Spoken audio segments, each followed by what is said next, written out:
Oh, what a beautiful morning. Oh, what a beautiful day. I got this wonderful feeling. Everything's going my way. Wow, man. I'm sure glad I got those doors painted last night. Letting them dry, they're gonna cure. Now, here's all the doors. All these doors I got done painting. See how nice they look? Look at, they turned out really good. And they're not perfectly smooth now. If you really look at them real close, you see there's just a slight little texture to them now. Just ever so little. That's because of the roller, and that's why when I finished off the roller, I had to make sure I didn't have any lines in it, and went up and down all the way, so I didn't have a line stopping, starting, stopping, starting, you know, all that kind of stuff.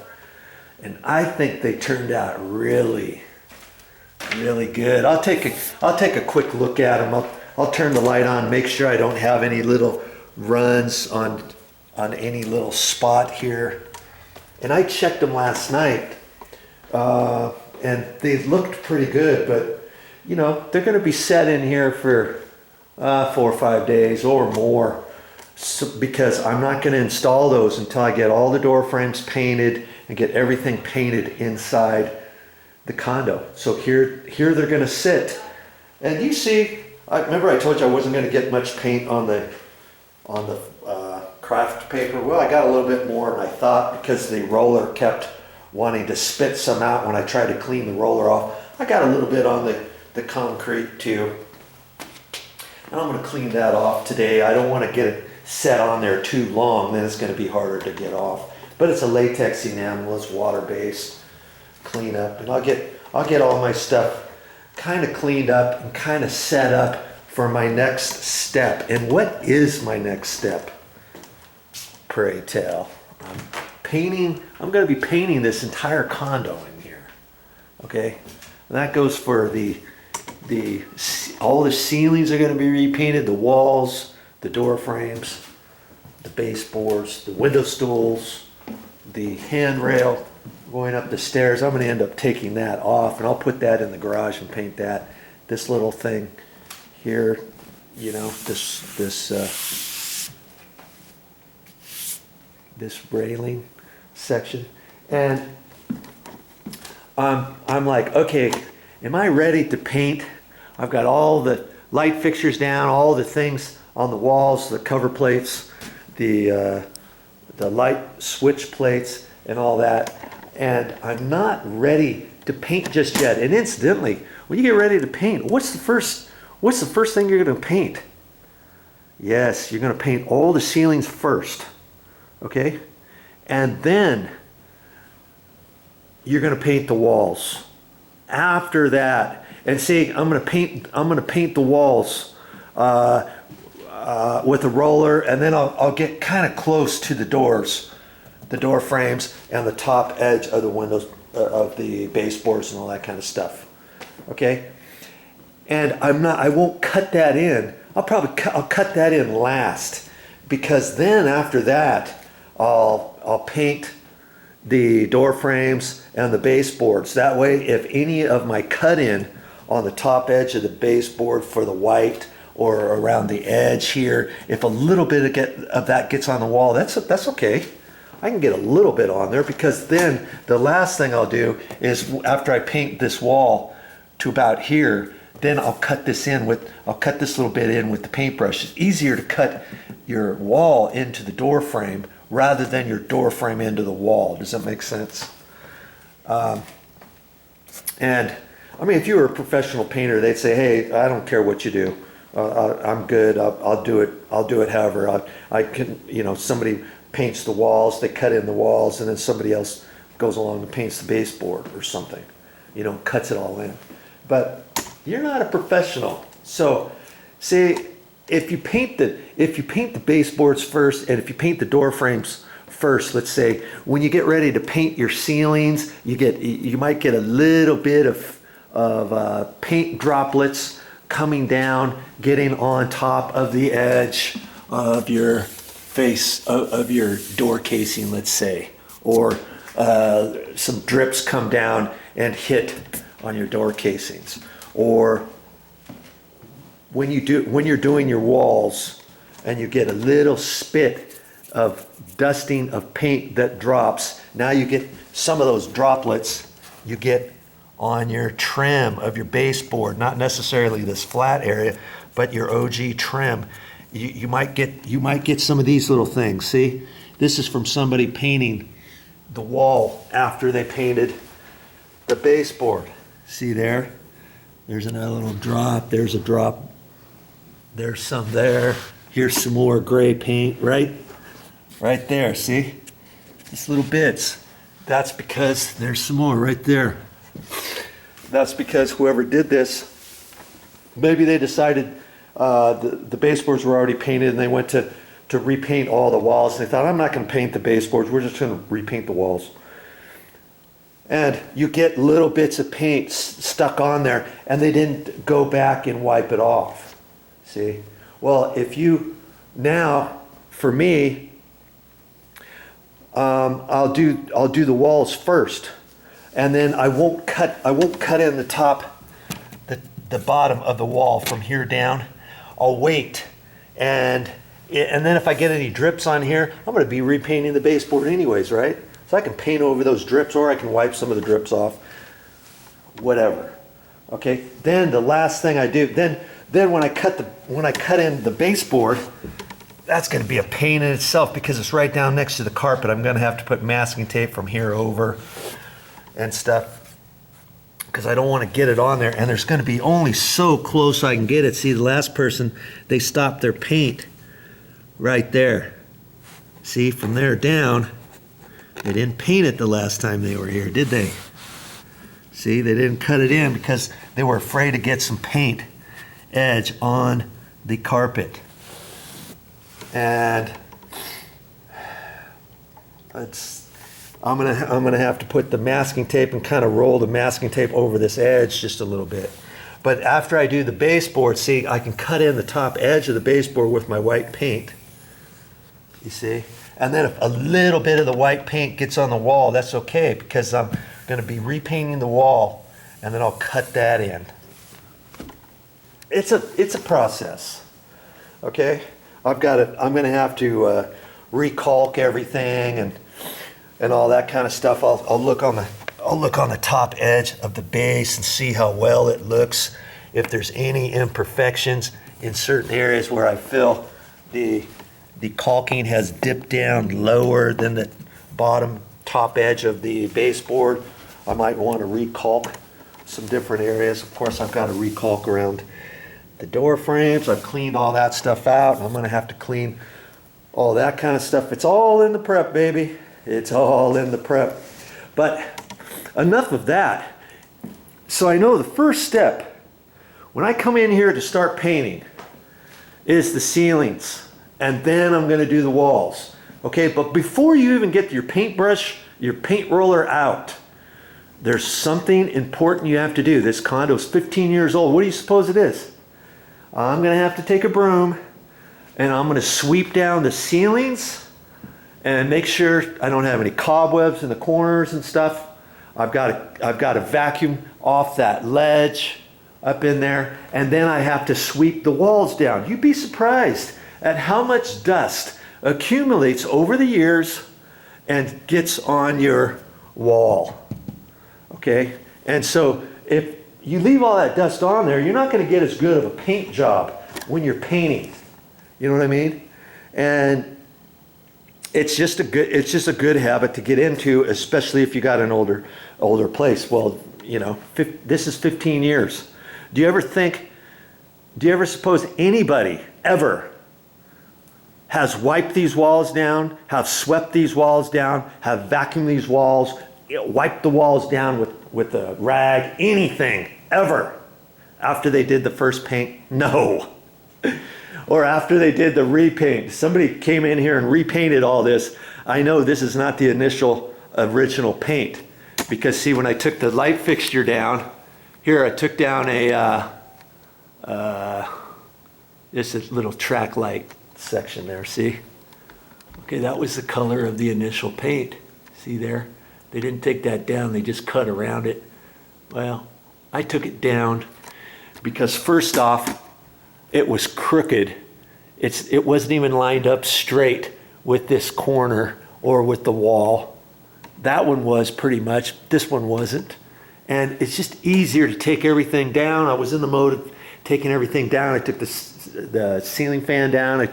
I decided, hey, I'll just take the track lights down. I don't want to cut around it. Then, you know, with my roller, I can just don't have to worry about anything. There's fire sprinklers throughout this condo, so I'm going to have to cut around those. Okay, no biggie. And there's smoke alarms, but I'm going to take the smoke alarms down before I paint the ceiling. But I didn't want to take the smoke alarms down for the last week and a half because I still wanted the condo protected in case there was a fire. The smoke alarms would go off. And so when I get ready to do these ceilings, do all the ceilings in the condo, I'll take the smoke alarm down. I'll take the trim down so I don't have to mess with it. And it's not that hard to take these down. Okay, and then after I get the ceilings done, even before I do the walls, I'll probably go back around and reinstall the smoke alarms. That way I'm pretty much covered.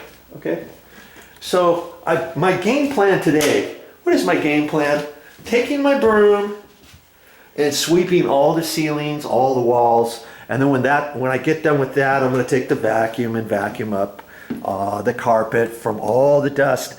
If you would have this in a microscope, you would see all the dust flying off of these walls and the ceilings and all that kind of stuff. Obviously, that's going to be down on the carpet, and I'm just going to spend the time and vacuum.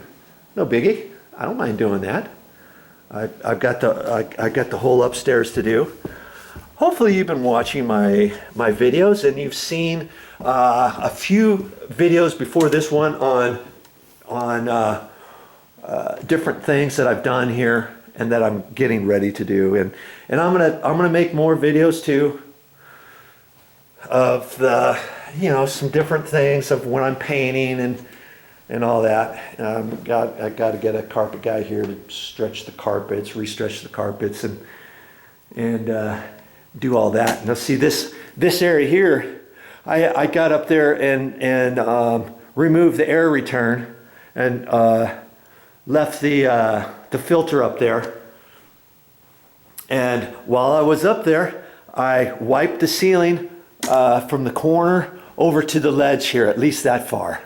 And then I did the walls while I was up there. It was really dusty. And I did the top edge of that little landing up there and swept all that, scraped up a little bit of stuff, vacuumed that. Also, I don't have to do that. So I just have to go from this edge on down, kaboom, and do, am I going to sweep down the closets too? Yeah, I am.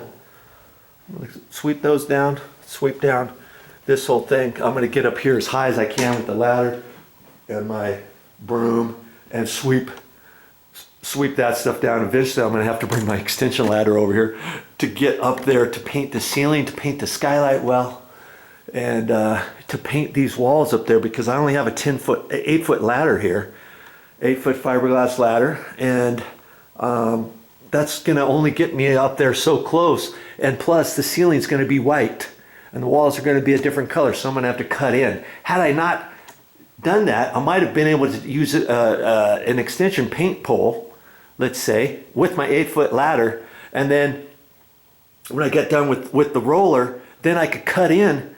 I could attach a paintbrush and wrap that with some duct tape or something and cut in, or not just do the corners because everything is the same color. See, but because the ceiling's going to be white and the walls are going to be a different color, I can't really do that. I'm going to have to get up there by hand with the paintbrush and cut it in and stuff. I could attach a paintbrush to my extension rod and cut in the ceiling that way and not worry about some of the white paint getting on the wall, right? I could just slap that paint up there, do, you know, kind of a halfway decent job on cut in. But if some gets on the wall, no biggie. Then once I do the walls, I'd have to get up there and then I'll cut in the walls to the ceiling. That's how you do that. I never like to do walls and then cut in the wall to the ceiling and then do the ceiling after that. Doesn't make any sense. You know what I mean?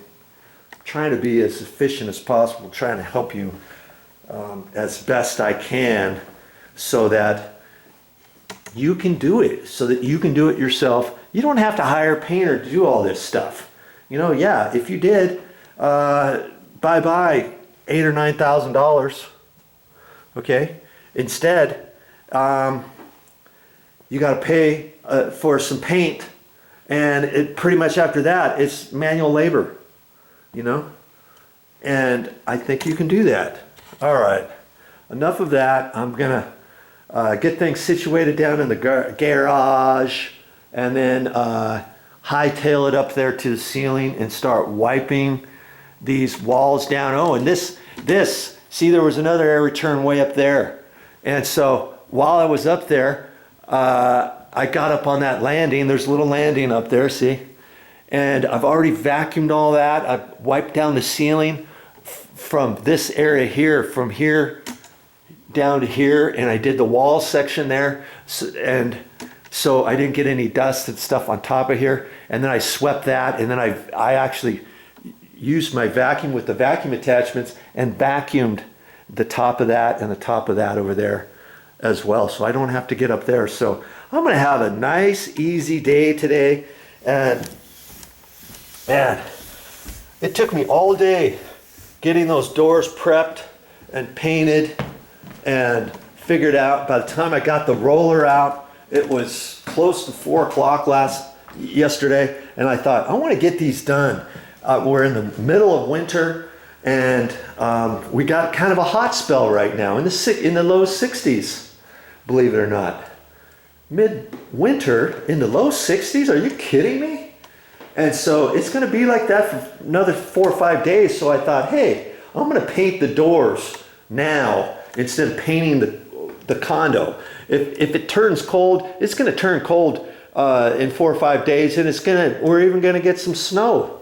I'm like, hey, no problem. All my doors are painted, and I'll be working inside the nice warm condo, doing the painting in here and stuff like that. Because if it was lower than 40 degrees, did you know you're not supposed to paint if it's lower than 40 degrees? Because the paint buckets, paint cans tell you it's not recommended to do that, especially if you're going to paint semi-gloss doors. You're going to have a heck of a time having the paint go on there properly and having it dry and cure properly. As it is, these are going to be sitting out here for, probably, like I say, 4 or 5 days, maybe even more, because there's no need for me to take these into the condo until all my painting's done. So I've got to prep the walls. I've got to caulk certain areas on here and around the window openings and the window frames and door jambs in certain areas. I've got to do some caulking and stuff. Then I got to do all the painting, and I'll do all of the painting, all the ceilings, all the walls, all the baseboard, all the door frames, all the window stools. I'll get all of that done before I even bring these doors back into the condo. Okay, and as for that, here's a garage door that goes from the condo to the actual garage. This one I didn't paint yet. I've got it cleaned, I've got it sanded, I've got it wiped down, and I think what I'm going to do is I'm going to paint this one in place. This is a solid core door. It's 1 3/4 inches. It's really heavy, and I'm going to be changing the hardware on it and stuff, and I don't have the hardware just yet. It's got a self-closing hinge on the top, self-closing hinge on the bottom, so I can't just pop this off with 3 hinge pins and set the door down. You see what I'm saying? And if I did that, then I'd get the cold air, because we're in the winter, from the garage coming into the condo all day long. And then, after I painted this, I would be like, okay, I'm gonna have to put it back up, and I want to let it cure for 3 or 4 days before I put hinges back on it case I get any paint up in here. I don't want the hinges to stick on there. I don't want door handles to stick and stuff. So as it is, what my thought here is I'm going to take this weather stripping out. Okay, it's in a groove there for the door jamb, because the door jamb is going to be painted too. And I don't really care about these old hinges. I'm going to be replacing these with some different hinges. So I'm going to paint this door in place with the paintbrush and stuff. If I get a little paint on these door hinges, I don't really care. Okay, but I'll do the best I can on this, and I'm going to paint this all in place. I will take the deadbolt out, take the doorknob off, and then I'll just, when I get done painting the door, I'll just leave it pushed up in here. And worst case scenario, you know, the door's going to be like this when I'm not here. Okay, granted, I'm going to get a little bit of air coming in from the garage, not a whole lot, and the holes through where the doorknobs are. And I took the door shoe off the bottom, so I've got air coming in through there. But at least this will kind of keep some of the cold out, and I'll just let the door sit here, you know, curing for 5 or 6 days before I decide to put new hardware on it, put the new handles on, and all that kind of stuff. And initially, when we got this condo, Momi wanted me to change the locks on here, so I changed the keys for these two and for the front door. I took them out. I actually took them to a locksmith guy. He did it at his office. It saved me about 75 to 100 bucks because he didn't have to send his mobile van unit over here and do them in place. You know, anytime you do it something like that, it's going to cost you about 100 bucks more. So 75 to 100 bucks more. Okay, and so that was to keep this door locked and secured, to keep the front door locked and secured, in case somebody were to open the garage. Maybe the last person has one of the garage door openers. Maybe they wanted to come in here and mess around or something. You never know, right? And of course, when we got the place, did the last previous owner have any of the handheld remotes to open up the garage door? Of course they didn't. They never do. Okay, so my thought is, and this is what I'm doing, when I don't have the doorknobs on here, after I get it painted, obviously it's going to be unsecured, the garage, right? Well, it is going to be secured, because what I did is I unplugged the garage door opener up there, and I actually, you know, all garage doors have an area here where you can lock it. Okay, so I locked that last night because I left all my stuff in here, and this morning I thought, I better unplug that. That way, in case we come in here and we want to open the garage, and we hit the garage door button here, nothing's going to happen. Because if you got the power on, if you turn that on, it's just going to kind of buzz. And then hopefully there's a button on there. If it heats up, it'll shut off. But it's going to try to open, you know what I mean, with it locked. So in case you ever lock it, you go on vacation or something, you know, remember to unlock it before you before you try to open the garage door. And so there's our lock, you know, because these two locks here are going to be off, because I'm going to paint this door in place.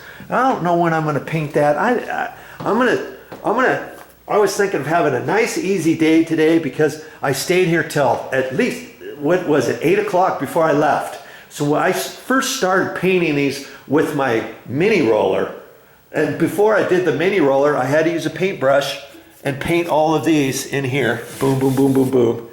On front and back side of all the doors. Okay. Once I did all that, that took me a while in itself.